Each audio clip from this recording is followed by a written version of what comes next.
Hello students, welcome to the channel.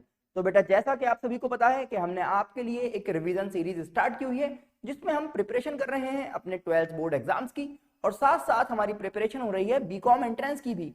और इसमें हमने अपना चैप्टर स्टार्ट किया था अकाउंटिंग रेशियोज, और करंट रेशियो हम यहाँ पर बात कर रहे हैं कि करंट रेशियो किस तरह से कैलकुलेट किए जाते हैं।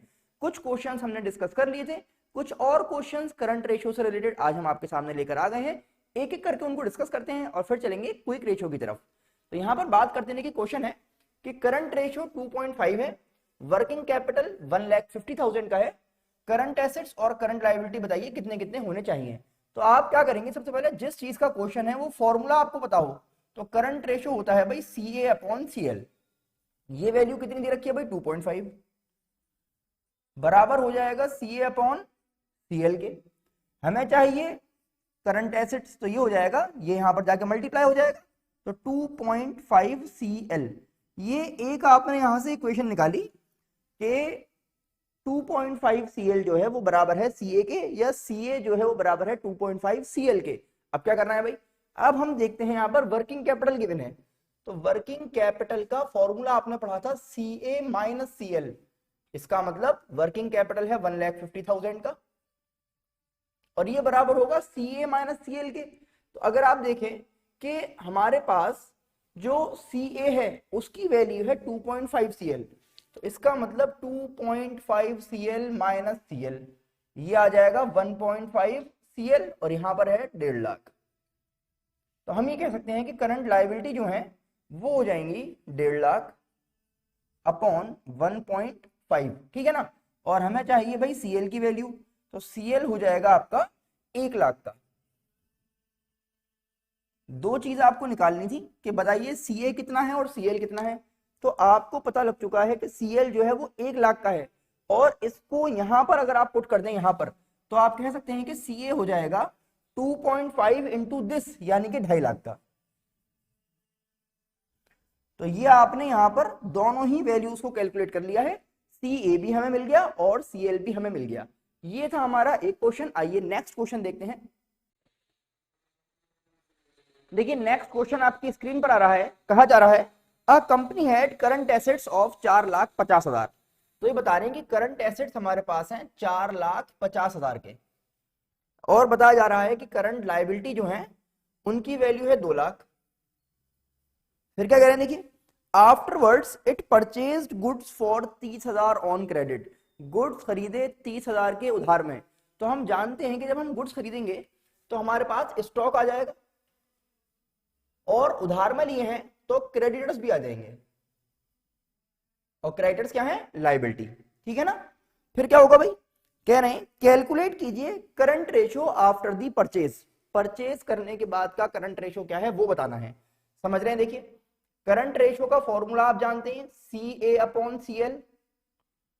अब देखेंगे 4,50,000 के आपके पास पहले से एसेट्स हैं, और फिर स्टॉक आ गया 30,000 का, अपॉन 2 लाख के पहले से आपके पास करंट लायबिलिटी की वैल्यू है, और क्रेडिटर्स आ गए 30,000 के। जब आप इसको देखेंगे तो ये हो गया 4,80,000 अपॉन 2,30,000, और जब आप इसको सॉल्व करेंगे तो वैल्यू आपको मिल जाएगी 2.09:1। करंट रेशियो की वैल्यू आ जाती है 2.09:1। देखिए कितना आसान क्वेश्चन है। क्या कहा गया था कि ऑलरेडी ये चीजें आपके पास हैं, फिर स्टॉक खरीदा, तो स्टॉक खरीदा और वो भी उधार में, तो दो जगह इफेक्ट गया इसका, ठीक है ना। अगर इसी में होता कि स्टॉक खरीदा कैश में, तो फिर इसका आंसर क्या होता कि स्टॉक प्लस होता और माइनस हो जाता कैश, यानी कि जो वैल्यू आपके पास अभी नजर आ रही है वही वैल्यू बाद में भी मिल जाएंगी। नेक्स्ट देखेंगे, देखिए एक क्वेश्चन और है। करंट लायबिलिटी है 1,75,000 की, और करंट रेशियो है 2:1। इतनी बात समझ में आ रही है। ये कह रहे हैं it paid 30,000 to creditors. Creditors को पे कर दिए 30,000 रुपए। आप कह रहे हैं बताइए पेमेंट के बाद करंट रेशियो कितना हो जाएगा। तो हम ये जानते हैं कि भाई करंट रेशियो का फॉर्मूला क्या है, CA/CL। अब आप जब इसमें वैल्यूज लेके आएंगे तो आपके पास सी आर है 2 और 2:1 का मतलब हो गया 2/1। सी ए कितना है पता नहीं, लेकिन सी एल है 175। सी एल कितना है भाई 175। तो अगर मैं इसको सॉल्व करूं तो सी ए की वैल्यू आ जाएगी मेरे पास दिस इंटू दिस, यानी कि 350। यानी कि करंट एसेट्स कितने हैं पेमेंट से पहले 3,50,000 के। अब क्या हुआ, हमने पेमेंट कर दिया कैश का, और जब पेमेंट कर देंगे कैश का तो क्या होगा समझेंगे इस बात को कि करंट रेशो निकालना चाह रहे हैं, सी ए अपॉन सी एल होता है यानी कि 350 अपॉन 175। दोनों तरफ से 30,000 रुपए माइनस हो जाएंगे, 30,000 यहां से गए और 30,000 ही यहां से भी चले गए। क्यों जा रहे हैं, क्योंकि कैश की बात कर रहे हैं और कैश एसेट है, कैश गया और क्रेडिटर्स भी चले गए, तो क्या होगा 3,10,000, 3,20,000 यहां बचे और 145 यहां बचे। अब हमें इसको सॉल्व करना है और हमारे पास आंसर आ जाएगा 2.21:1। ये हो गया हमारा करंट रेशियो। आई होप आपको समझ में आ गया होगा किस तरह से इस क्वेश्चन को सॉल्व किया गया है। आइए देखते हैं नेक्स्ट क्वेश्चन। देखिए बहुत ही बढ़िया एक क्वेश्चन और देखते हैं। क्वेश्चन है the ratio of current assets to current liability is 1.5:1।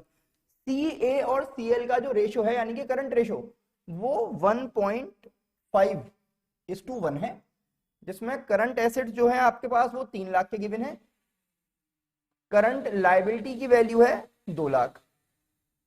इतनी बात समझ में आ रही है। फिर कह रहे हैं the accountant of the firm is interested in maintaining a current ratio of 2:1। Accountant चाहता है कि 2:1 हो जाए ratio by paying of a part of current liability. तो ये कह रहे हैं भाई कि कुछ लायबिलिटी वो पे करके चाहता है कि रेशियो हो जाए 2:1।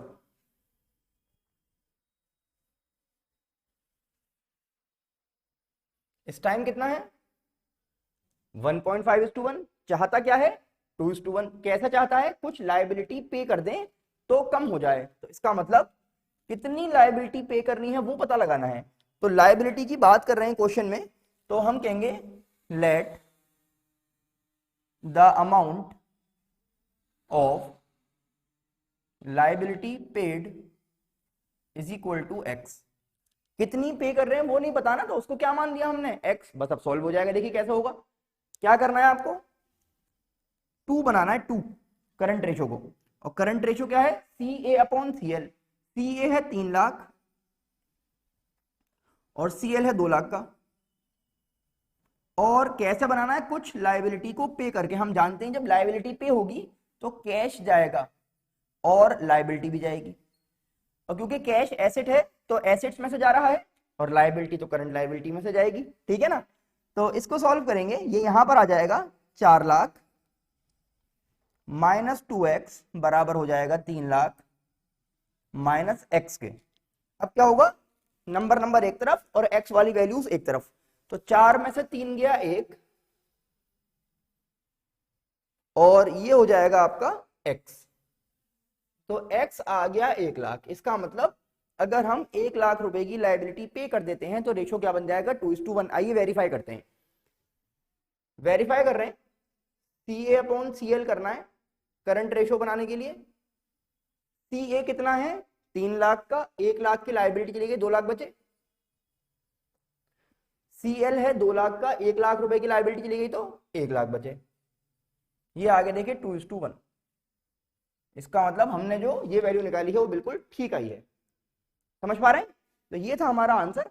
आइए एक क्वेश्चन और देख लेते हैं इसी टाइप का, और फिर चलेंगे अपने नेक्स्ट टॉपिक की तरफ जिसका नाम है क्विक रेशो। आइए एक बहुत ही शानदार क्वेश्चन और देखते हैं इसी टॉपिक का। क्वेश्चन है a firm had current assets of 5 lakh. यानी कि इस टाइम आपके पास करंट एसेट्स हैं 5 लाख के। कहा जा रहा है it paid current liabilities of 1 lakh. Current liability paid, ये नहीं कह रहा करंट लायबिलिटी कितनी की है, बल्कि कितनी पे कर दी 1 लाख की। एंड द रेशियो बिकम 2:1, और करंट रेशियो हो गया, क्या कहेंगे हम इसको, करंट रेशियो आफ्टर पेमेंट। कितना हो गया 2:1। हमसे कह रहा है बताइए, देखिए कहा जा रहा है determine current liability and working capital before and after the payment. क्या निकालना है? Current liability and working capital before and after payment. सही है ना? आइए समझते हैं इस बात को। अब आप देखेंगे कि करंट एसेट्स 5 लाख के हैं और पे कितना कर दिया हमने? 1 लाख। तो अगर हम इसको सॉल्व करें कि साहब करंट रेशो होता है CA/CL, तो हम ये कह पाएंगे कि ये जो 2:1 बना है ये 5 लाख में से 1 लाख हटाने के बाद बना है। 5 लाख में से 1 लाख हटाने के बाद 2:1 हुआ है, लेकिन करंट लायबिलिटी कितनी है वो तो हमें पता ही नहीं है, तो उसको आप या तो x मान लीजिए या फिर करंट लायबिलिटी को करंट लायबिलिटी लिखा रहने दीजिए। अब क्या हुआ, हमें ये पता लग जाएगा कि करंट लायबिलिटी पेमेंट करने के बाद, ध्यान रखेंगे है ना, तो करंट लायबिलिटी आफ्टर पेमेंट हो जाएंगी, ये कितना है भाई 4 लाख। 4 लाख के नीचे 2 आ जाएगा तो आ जाएंगी 2 लाख। इसका मतलब पेमेंट करने के बाद हमारे पास जो लायबिलिटी है वो कितने की है? 2 लाख की। तो एक आंसर ही हमारे आ गया करंट लायबिलिटी आफ्टर पेमेंट। कितनी हो गई? 2 लाख। और इसका मतलब करंट लायबिलिटी बिफोर पेमेंट कितनी होंगी भाई? तो जब आपने पेमेंट नहीं किया था उससे पहले कितनी हो जाएंगी? 1 लाख रुपए का पेमेंट हुआ है ना, इसका मतलब पहले लायबिलिटी 3 लाख की रही होंगी। तो बिफोर पेमेंट जो आपके पास करंट लायबिलिटी है वो कितनी हो जाएंगी? 3 लाख की। ये आपने 2 वैल्यूज यहां पर निकाल ली। अब हमसे कहा गया है कि वर्किंग कैपिटल, और बताइए, तो अगर हम वर्किंग कैपिटल की बात करें तो फिर समझेंगे भाई। वर्किंग कैपिटल है CA-CL। क्या होता है? CA-CL। और हम निकाल रहे हैं इसमें पहले आफ्टर वाला, कि working capital after payment, payment के बाद। तो पेमेंट के बाद एसेट्स कितने के बच रहे हैं? 4 लाख के, क्योंकि वैसे एसेट्स थे 5 लाख के। 5 में से 1 गया क्योंकि 1 का पेमेंट हो गया, तो 4 लाख के बचे। और CL निकला है आफ्टर वाला हमारा 2 लाख का। इसका मतलब टोटल आपके पास वर्किंग कैपिटल आफ्टर पेमेंट जो है वो कितना था? 2 लाख रुपए का था। और अगर हम बात करें वर्किंग कैपिटल बिफोर पेमेंट की, पेमेंट करने से पहले, तो ये भी आसान है। पेमेंट करने से पहले एसेट्स 5 लाख के दे रखे हैं आपको, और जो करंट लायबिलिटी आई है देखेंगे बिफोर वाली वो 3 लाख की है। इसका मतलब 2 ही लाख रहा, पहले भी और बाद में भी। ये था हमारा क्वेश्चन। इसमें आपको करंट एसेट्स पहले के दिए हुए थे, कितनी लायबिलिटी पे हो गई ये बता रखा था, और करंट रेशो दे रखा था पेमेंट के बाद कितना है। तो इस तरह से हमने इसको सॉल्व किया है स्टेप बाय स्टेप। इसको देखिए, समझिए। नेक्स्ट लेक्चर में आपके लिए लेकर आते हैं क्विक रेशोज। आई होप आपको ये लेक्चर अच्छी तरह समझ में आ गया होगा। अब आपको करना क्या बेटा, इसको देखिए, समझिए, अपने फ्रेंड्स के साथ जरूर शेयर कर दें। चैनल को सब्सक्राइब करना बिल्कुल भी ना भूलें। हम फिर मिलेंगे आपसे नेक्स्ट लेक्चर में। Thanks for watching.